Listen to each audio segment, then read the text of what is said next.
neither of you, right? Yeah. Okay. My background is I came from new construction. I sold new homes. I was in management and sales training for Ryan Homes. I was with them for about 15 years and then switched over one day to this side about 4 years ago and started on my own. And I started very different than most people. And, you know, everybody said, oh, it's such an easy transition because you're used to it. It's completely different. It's going from a corporation that knows how to run a business to me being on my own, not knowing resale at all, not knowing the laws at all. I didn't have to. The builder had to. I didn't have to pay attention to any of that. So it was a drastic change and one that I had to get up and running very, very quickly.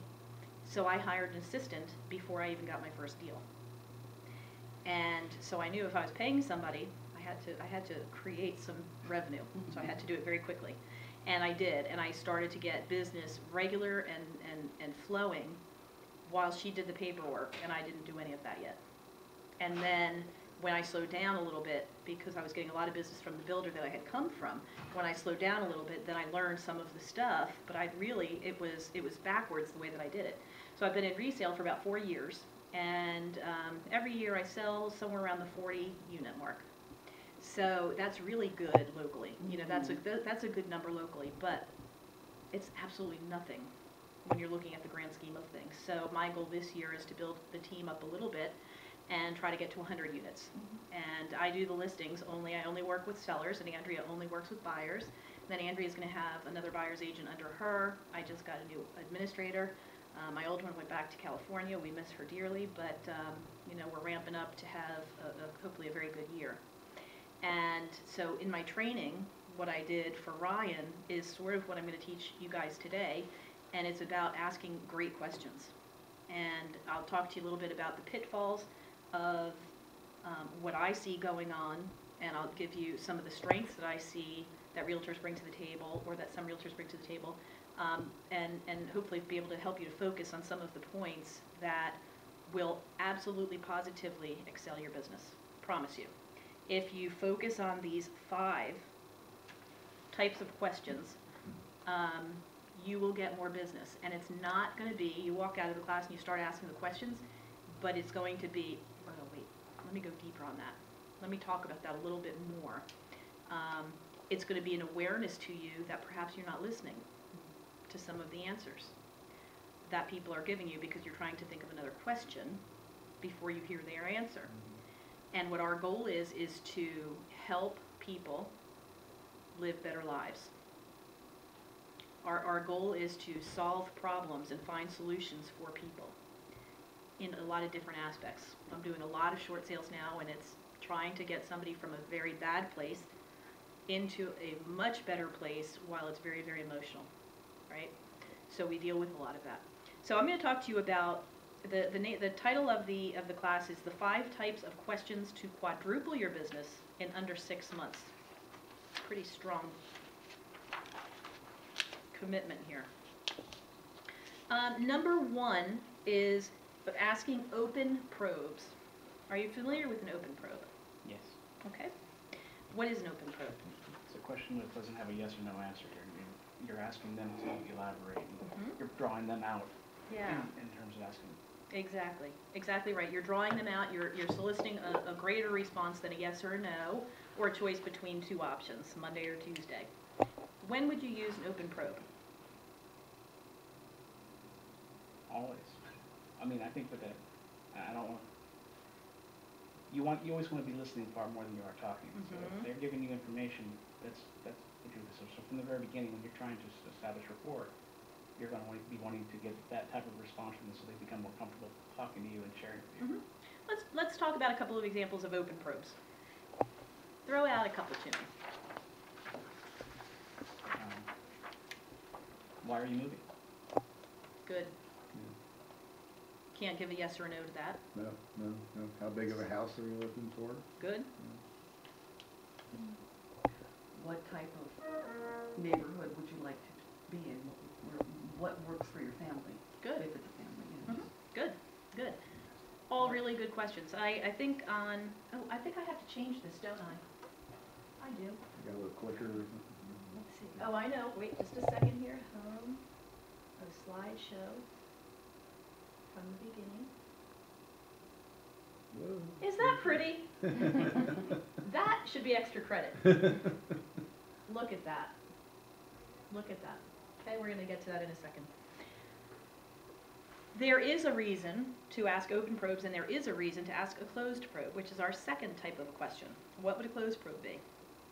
Is that the opposite, yes or no? Yes, it is a yes or a no. This little bit of information is wonderful. Do you know what your disc profile is? I just did that. I did one a year and a half ago. Okay. Do you know what your disc profile is? I know. I'm a DI. I'm a high D, very, very high D, and a high I. What that tells you about me is I'm bottom line. I like to understand things quickly. Don't tell me all of the background of a story. Just tell me quickly what you need, and I'll get an answer for you. And there's no good or bad characteristics. It just is what it is. I can feel like I rush people because I want bottom line. So if somebody is a high I, they want to build rapport and slow down and listen, okay? So if I am dealing with a high I and I'm in a rush and I need to move on to another subject, or I'm on a time constraint and I'm trying to really get some business questions answered, and I'm dealing with a high I personality type who wants to talk a lot, how do you cut them off gently? Because you want to hear what they have to say, but how do you cut them off gently to stay on task? By asking a closed probe. So what you say is, as someone's talking to you, you're taking all of this information, trying to get it to here, and you say, so what I'm hearing you say is that it's going to be important for you to really be with a lot of families in the neighborhood for the children. Is that right? Yes. And it's a yes or a no, and I move on to my next question. So I've helped them to wrap it up. It's also very important for a closed probe when you have a funnel of information, if you think of it that way, where we're asking a lot of open probes. There's tons of information. And as you get closer to helping them make a buying decision, it has to get smaller. So it's important. So you're telling me that you want a house with 4 bedrooms, 2.5 baths. Is that right? Yes, that's exactly right. And I want a big yard. Okay, so are townhouses out? Closed probe. Yes, but I'm narrowing. Okay, so if townhouses are out, I guess condos are out? Yes. So we're only looking for single-family homes that have a yard. So if it's something that has all backyard and all trees, is that something that would interest you? No. Okay, so when we're starting our conversations, we're starting the sales process, we're trying to get a ton of information, and by the time we're trying to narrow it down to a specific home on a specific home site, we need to close it and get it smaller. So that's why closed probes are important. So as you're communicating, you're doing both. You're asking open probes and closed probes, and it feels natural. So if you only ask open probes, it can sound like an interrogation. If you only ask closed probes, it can sound like you're rude and short and choppy, that you're not allowing somebody to elaborate. So you want a good combination of both of them. It's an important distinction, these first two, because of the reason that I said it can feel like a very unnatural conversation if you're only doing one or the other. And to be a skilled listener and communicator, you need to use both. I want to ask you to do a quick activity, if you would. I am a first-time home buyer, and I want an affordable home. It doesn't have to be a mansion, because I won't live there too long. I am not ready just yet to move, but should be ready pretty soon. I'd like to start looking at homes this weekend. My fiancé is coming home from his tour on Thursday, so can we go out on Saturday? Okay? To yourself, if you would, just jot down a couple of questions that you might ask this person. I want to talk about that conversation a little bit more. So just take 2 minutes to do that. First-time home buyer. I want an affordable home. It doesn't have to be a mansion because I won't live there too long. I am not ready just yet to move, but should be ready soon. I'd like to start looking at homes this weekend. My fiancé is coming home from his tour on Thursday, so can we go out on Saturday? Tell me what you think about that. Give me some thoughts about that little snippet. I'd like to know what their definition, so I'm guessing it could be a her or him, what their definition of affordable is. Wonderful, wonderful point. We don't know what affordable means. Affordable is a different thing to different people. Absolutely, wonderful point. Okay, what else? long as the fuzzy is, we have the soon, and How long they're is too soon? long, yeah, like, you don't, how long are you gonna live, usually not too long, is that a year, or are we talking 5 years? Absolutely right. Right, and I was thinking part of that is, what's the definition of ready? Yeah, that's a good I point too. mean, are you talking ready physically, financially, Excellent. you know, Good, that kind of stuff. good. What else? The other thing got me was, when are you getting married? Good. Why? Why is that important to you? Well, I've got a client right now who's getting married in the end of June, and he's just taking his sweet old time, and I'm saying, you don't wanna be doing this 2 months before you're getting married. Mhm. You wanna be done with this. Good. So you're using it as a sense of urgency. Yeah. Good. What else? You also don't know what a mansion is, what's the Right. concept, I mean, it's a first-time home buyer. They Right. don't understand the process, you have to assume that they don't know the process at all, Right. and you gotta give It doesn't a lot of have to be a information. mansion. Well, if they're coming from a mansion, Mhm. they might think a non-mansion is 2,500 square foot home. Right. And we're thinking, okay, probably condo first time buyer. Mhm. Right? Don't we make those generalizations Mhm. when we're hearing quick stories? Right. Right. There's one more thing that I want you guys to catch. Is it the tour? Yeah, it's Yes. the tour? Yeah. Is it a military family, or? Good. Yeah. Good. Why do I want to know if it's a military family, or why should I be paying attention to that question? Because they can get better rates. They could get better rates. Are they VA eligible? Right. Mhm. Which then pulls into the timing of their wedding. Yeah. Okay, so when we're going through this, I'm a first-time home buyer. Is your fiance a first-time home buyer? Won't that matter? Mhm. Okay, because sure. the program, if he's not a first-time home buyer, they're not gonna get the first-time home buyer credit. So that's an important piece. It doesn't have to be a mansion. I don't know what a mansion is. I won't live there too long. How long will you live there? Mhm. Why do I wanna know that? They're gonna resell, you know, you've got to, it's gotta be a Sure. property that's gonna, if they need to sell it quickly, if they're only looking at a year, is it gonna be in a neighborhood that's gonna turn quickly? Nice. If we are working in the best interest of the buyer, and they say I'm only gonna be here for a year, and you know that we're in a declining market in that area, it could be tempting not to say anything, but if you're working for the best interest of the buyer, your question is, are you gonna continue to hold on to that home, or are you gonna try to sell it? Because if we're in a declining market, the value's gonna go down. I want to make sure that you're prepared for the decision that you're making. Mhm. Good, very good point. Not ready just yet to move. We've already determined we don't know what that means. How quickly are you? I'd like to start looking at homes this weekend. Why are we looking at homes if you're not ready? And my fiance is coming home from his tour, fiance, so they're not married.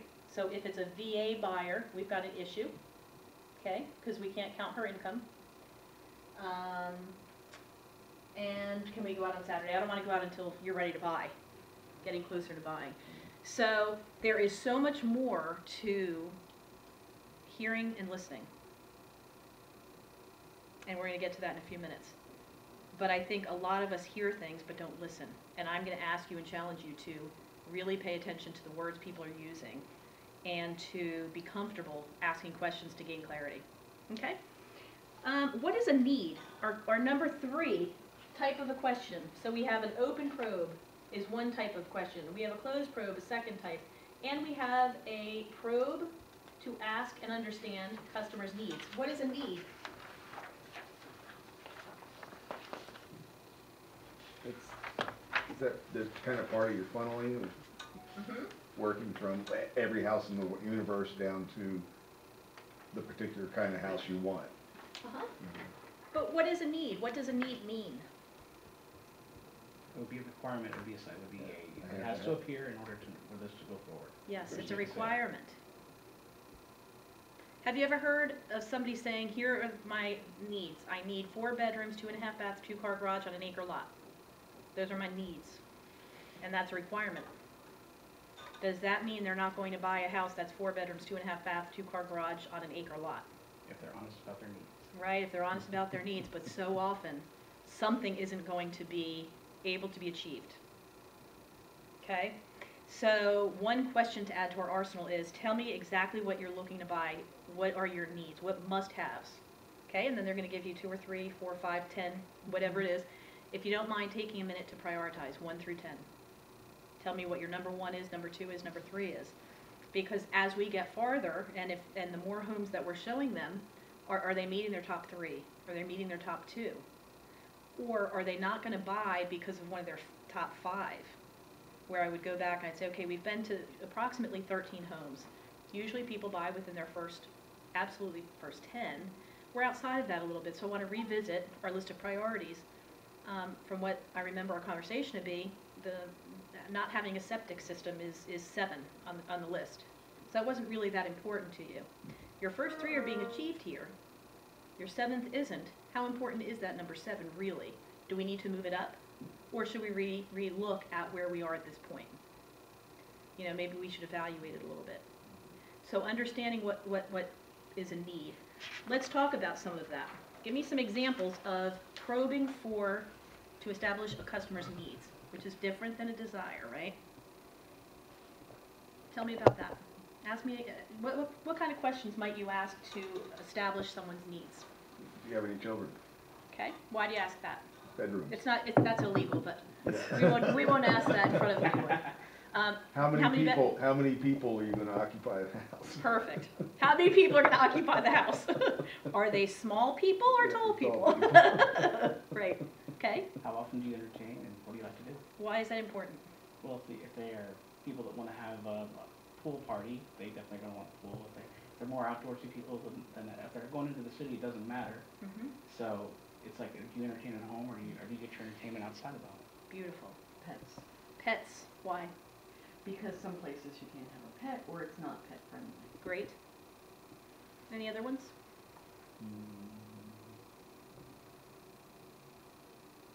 Oh. Number of floors. Number of floors, number of bedrooms, number of baths, right? Or Yeah. it's handicap accessible. Handicap All those little accessible, things you right? need to know. Needs. Well, one guy I talked to today, the first thing that he said for the house he was looking for is it has to have a 2-car garage. That was his first requirement. Parking. I want my cars out of the elements. Good, very good. Here are some examples of what some people might need. I need more space. I need less space. I need a smaller yard. I need a larger yard. I need an additional bedroom. I need to buy a house. I need to sell a house. We've heard all of these, right? And none of them tell you anything. Perfect. Exactly where I was going with that. We don't know what any of that means. Now, if we weren't sitting in class and somebody said, look, I need more space, I've got to get out. What would we do? We'd probably say, fantastic, let me start looking for you. But we don't understand what they're telling us yet. Diane, I need larger yard. This is it, I'm done, get me out of here. Fantastic, let's go. Let's take a look at some things. But I don't know what that means. So, again, what I'm going to challenge you to do is really understand when somebody says something and everything is, tell me more about that. Tell me more about that. What is it that you don't like about your current living situation that you're looking to change? I want to tell you another reason why all of this is so important, because when you are trying to help them to narrow down and to close naturally on the home, you need to bring these back up. You know, have you ever had a situation where they said, I've just decided I'm going to wait? Ever have that yet? Yes. It will happen if it hasn't. Yep. Right. Okay, let me give you an example. I recently have two clients that are going through a divorce. I first spoke to the wife, and she was telling me how ugly it is, and we're not getting along, etc. I talked to the husband, who didn't know I had talked to the wife yet, and he said, everything is fine between the two of us. It's very amicable. And I'm thinking, oh, he doesn't know how bad it is, or he doesn't want me in his business yet, because he doesn't know who I am or trust me yet. So we continued to talk. He says to me, I need to make $200,000 off the sale of my home. This is after my presentation and after I gave him a number that wasn't going to achieve $200,000. I could stop there and say it's not going to happen. One option. The other one is to take the listing like some listing agents do and say, okay, let's roll with it, but I'm never going to sell your house. And the third option is to be honest and to understand more about that. So what I did was I said, okay, let's really delve into that a little bit. What is it about $200,000 that you need? Why do you need $200,000? Because I want her to have 100 and I want to have 100. What is it that you're going to spend your 100 on? Well, I don't know, but I want that. So that number is just a fictional number. It's not a number where I have $100,000 to pay off my debt where I can't afford to go anywhere. That's the number that came to my head. That's what I want. So I went through some of the numbers again. I said, you know, I could sit and tell you that we can do that. I said, we can list it at that price, but it's still not going to net you that amount of money. I need you to work off of making 175 and make sure that that's going to work for you. And so we started to go down a couple of things. He says, I'm not going to do it unless I make 200,000. So I have those choices again, the same ones. Walk away, list it anyway, and not sell it, which is not working in the best interest of my buyers, or sellers rather. Or I could try to understand more. So I sat down, I said, I've got to really understand this. We are in a situation that we have a fictional number, one that you're both very comfortable with at this point, but it's not a concrete number, it's not a number you must have, it's a number that you would like to achieve. We have a situation where you are both trying to close a chapter of the book and move on to a different place. My final question to you is, what are you going to do if you don't sell the house? Here's where you need to be careful. At this point, don't continue to talk. Be silent. Is that uncomfortable for a lot of people? Absolutely. I'm working for the best interest of that seller. We are committing our services to the best interest of that seller. If I do anything short of giving them that honest information, I'm not fulfilling my obligation to that person. So we sat quietly. And then they started to talk back and forth. And he said, well, I'll just stay here. I said, that's an absolute option. What are you going to do without your $100,000 though? We're not doing that. You're not staying here, right? If you decide to stay here, you're complaining about your hip. This is over 5,000 square feet. So now, how long do you anticipate, after seeing these numbers, how long do you anticipate we're going to be in this declining market that you see? Well, I don't know, a year or two. Not the numbers from what I showed you. We're looking at least 5 because we're in a declining market and we have shadow inventory that we're dealing with. So, with all due respect, you're now going to look at having a bad hip for 5 more years. Neither of you are going to have that $100,000 that you're dealing with. You're not going to close a chapter in your book. And you're going to sell at a time when you're 5 years lower in value. That doesn't make sense to me. We really have to talk about that $200,000 again. And we got the listing. Because of the questions that we were asking, right? Not because I'm great. Not because there was trickery or salesmanship involved. It was simply helping people understand what the options were by asking skilled questions. So that's what we're going to talk a little bit more about today. Okay, any questions so far? Okay. Our fourth type of questioning is to question and ask questions about circumstance. Okay, what does that mean? What does questions about circumstance mean? Can you take a guess? Is it their motivation for selling? It could be, but what if they're not motivated to sell or they don't know they're motivated to sell yet? Whatever things are whatever's changing in their life that would cause them to even consider selling. Beautiful. I wrote down here, a condition is, a circumstance is a condition that affects what happens or how someone reacts in a particular situation. A condition that affects what happens or how someone reacts in a particular situation.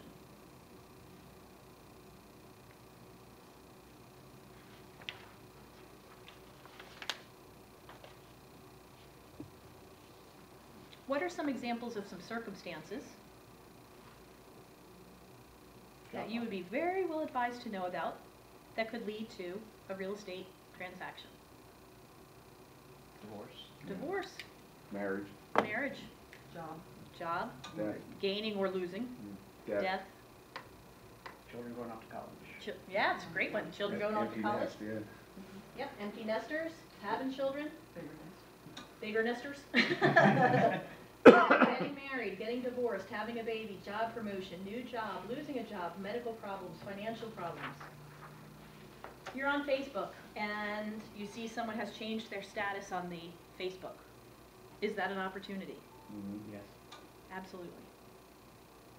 you're talking to somebody and they say, oh, I got this great job. I am so thankful. I've been looking to try to get this job for 2 years. Is that an opportunity? Right, right.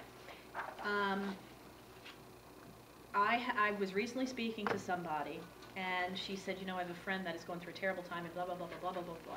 I said, listen, I've been doing a lot of short sales, as I've said to you, and if your person is in as much trouble as it sounds like, please have them call me.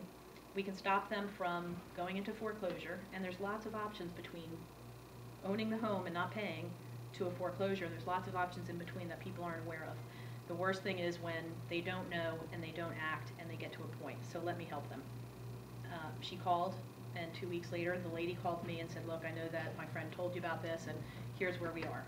So we are in the early stages of dissecting the problem to figure out where we need to be and what options and what route she should take to get there. Because I was reading something on Facebook is how that whole thing started. So I'm always listening for circumstances that lead to opportunities. And that's us creating our own opportunity. I always ask this question: can somebody have a need that they aren't aware of? I would think so. You would think so? Yeah. I'm trying to think of one. Mm-hmm. They can be in denial of the need. Mm-hmm. They could be in denial of the need. Such as a person that, you need to be in a rancher and you're in a 4-level townhome. Good. Yeah. Exactly. Or you need to get rid of the steps in your house, or, you know. They're not ready to deal with that stage maybe of their life. Yeah. Yeah. And I think of that, and I've coined that phrase, an unrecognized need. So they do have the need, potentially, that is not recognized, and our job now is to help them to recognize it. By asking the questions and saying, you know, if you could move out of here with very easy transition, would you want to? And if they say yes, now it's become our opportunity to try to help them to get to the next place. And I am a firm believer that if you try to do things and force a sale for your best interest, for our commission, as opposed to the benefit of the buyer or seller, it doesn't work. You might get a sale, but you're not going to get another one. They're not going to refer you, and it's just not the way good business is done. So when you're working in the best interest of your buyer, and you're coming from contribution, sales will happen. Okay? Let's see what else. Create your own opportunity. When you hear conversations about someone's circumstance, you must ask open-ended questions to confirm the existence of a need. This is what we were just talking about. Give me an example of that. Give me an example of opening an open-ended question to confirm the existence of a need.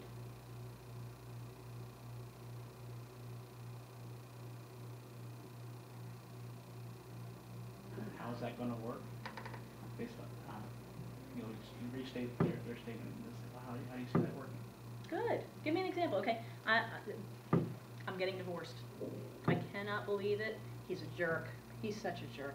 But I am going to get a divorce. You have a house together, right? How's that going to work? Beautiful. Do you feel, take an honest assessment, do you feel weird asking that? No. Why? Because it's something you would say to anybody as you're trying to help them process. Absolutely. The weirdness is kind of because it's personal Mm-hmm. to some regard, and you're not talking to somebody you know. Potentially. Or, you know. Potentially, right. Right. So if it's somebody you have absolutely no idea about on Facebook, and it's one of your 7,000 friends that half of them you don't know who they are, and they say, oh, my relationship changed, I'm getting divorced, that's not something you would ask, right? You wouldn't go in and say, oh, well, where are you going to live? But you might connect with them. Sorry to hear that, and then as your relationship grows, you can come to a point. But there's a timing issue, I think, with some of that too. Okay? This is about hearing versus listening. To hear simply means to perceive a sound. I hear that. I can hear the buzzing in the background. I heard Brianna walk in and shut the door. I heard Wendy say something to Brianna. It's passive. It's just happening. I'm not doing anything. It's just there. To listen is to concentrate on hearing somebody or something. You are paying attention and you're taking an active role. Do you get the difference between that? The hearing and listening? I think a lot of us hear, but we're not paying attention and we're not tying in a circumstance to the opportunity to create the need for us to close. Okay, and it's very, very natural, but this is such an important piece.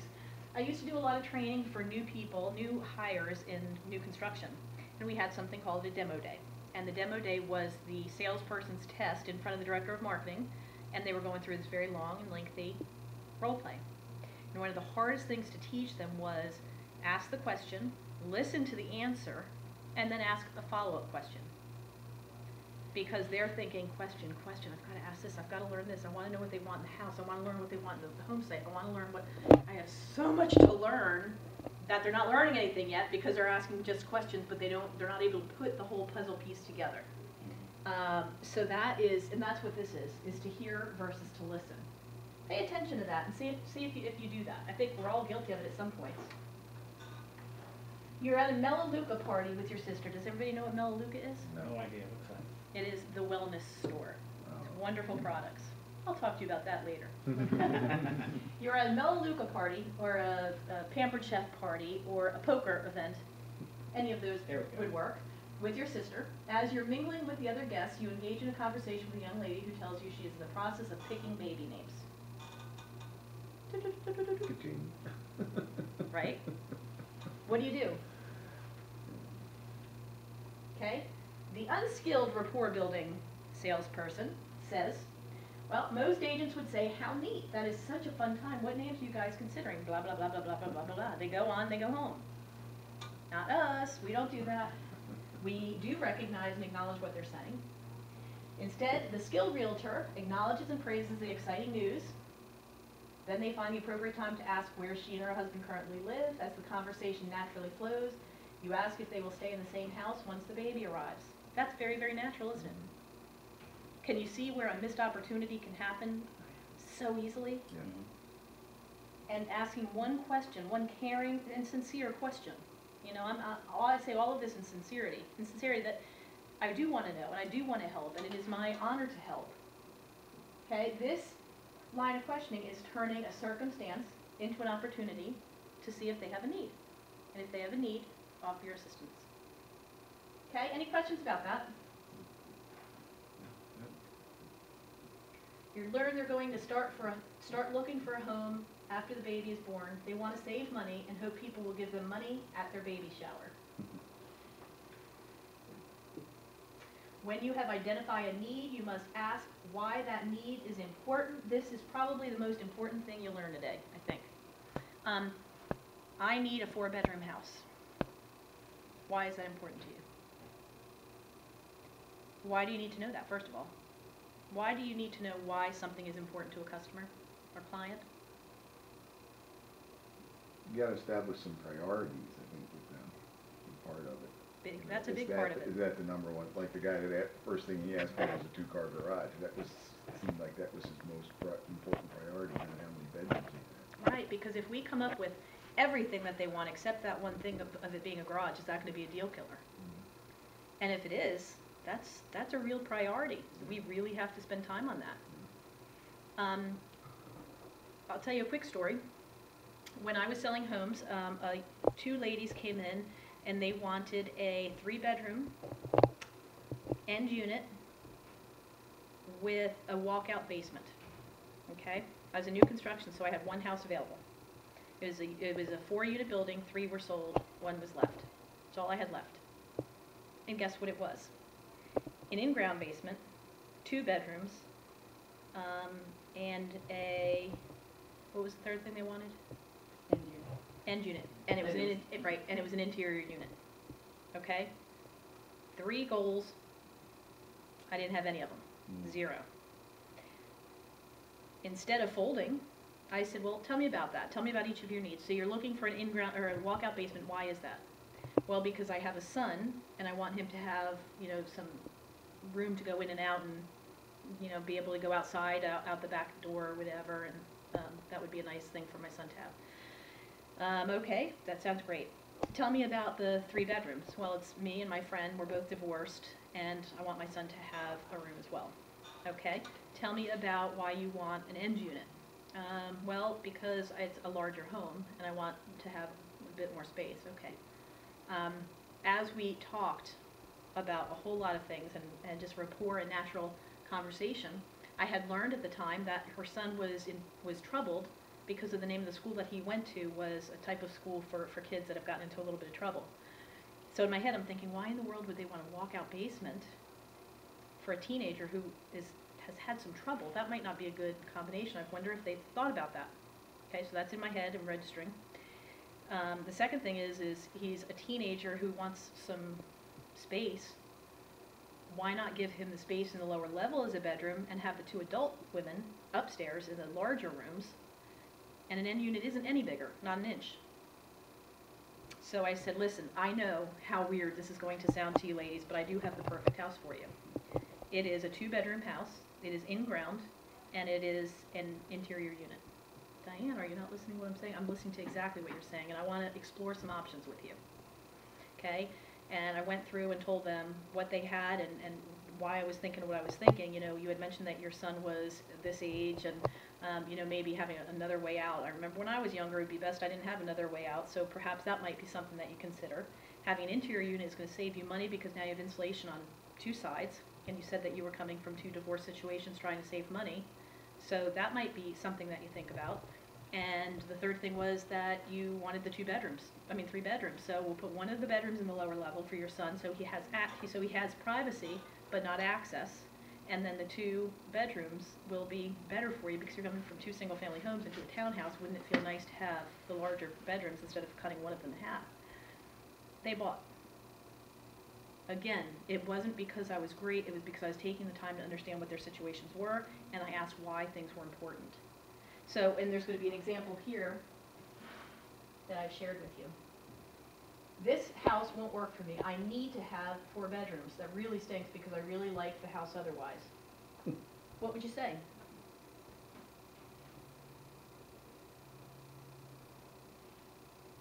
Well, I'd ask if you really like the house, what did you really like about the house? Get them talking about in terms of positive, and then try to find some way that the need for the 4th bedroom could be met with some of the space that they already like. Wonderful. Why do you need a 4th bedroom? And tell me everything that you loved about the house. Good, very good. Okay, well, this is from the unskilled realtor. Okay, well, let's look at the rest of the MRIS sheets and see which ones we can rule out. That's unskilled, right? We didn't do anything. We're not there to point out that this is a living room, this is a kitchen. We're there to solve problems. Okay? The skilled realtor says, what is it about the 4th bedroom that is important to you? I really wanted to have space for my office. Okay? The unskilled realtor is going to say, okay, let's look for a house that has an office. The skilled realtor is going to say, There's other options for where you can put the office. beautiful. Let's look at that. What are your office needs? Okay, well, let's not rule it out just yet. If you really like the home and the only objection is to find space to accommodate your office, don't say 4th bedroom. It's to accommodate the office. Let's explore some options, okay? You're gaining acceptance by saying okay. Here's some options that I can see at this point. We can use the basement for an office. We can turn your formal dining room that you won't be using as an office. You mentioned that you don't ever use it as a formal dining room. Let's convert that. Put up a wall and put up a door. We can do that. Or we can put your teenager in the basement for his privacy and put your office in bedroom number 2. Which of these options seem to work for you? Or do you have any other options that you can see? Okay? We're offering options, finding solutions. This is WWIW, what would I want? So if you were a realtor, if you were a buyer and a realtor is showing you property, wouldn't you want that kind of a skilled person working with you? To say you may not have thought of these things, let me give you some things to think about. Let's chew on this a little bit. You don't want somebody telling you this is the dining room, this is 4 bedrooms, here's the square footage. That's not what we do. Right? You know, if you had a realtor that said that program is not the best loan program for you, here's why. Up front it looks like you're gonna save money, but on the long run, if you're gonna stay in this house more than 7 years, which is what your plan is, it might make sense for you to explore this. That's what we're being paid for. That's where our value comes in. So what would I want? That is your bonus question. Why is that important to you? If you said that every time somebody said I had a need, you will learn so much more information. And